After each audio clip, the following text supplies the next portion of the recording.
Ethiopian Airlines 737 MAX flight.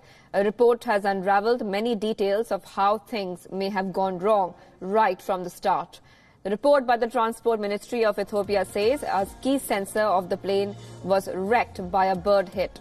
Then, as soon as they retracted the landing gear, it began to feed faulty data into the Maneuvering Characteristics Augmentation System, or the MCAS, or also called the anti-stall system.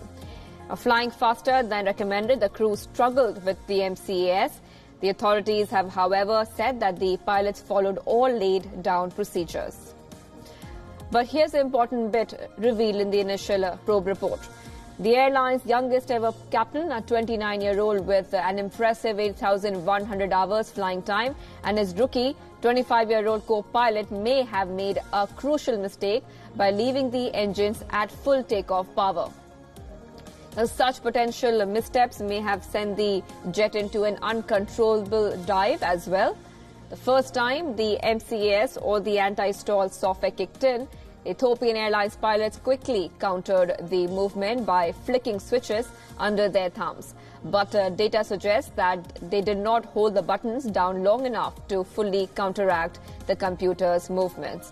Now, when the MCAS triggered again, the jetliner's trim was set to push the nose down at almost the maximum level.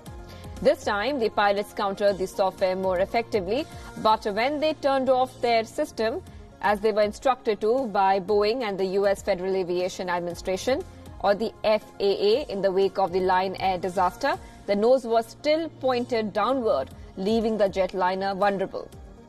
The combination of, in fact, excess speed and cutting off the system while the plane was still leaning downwards meant up to 50 pounds of force would be needed to move the control column, and moving the manual trim wheels was impossible.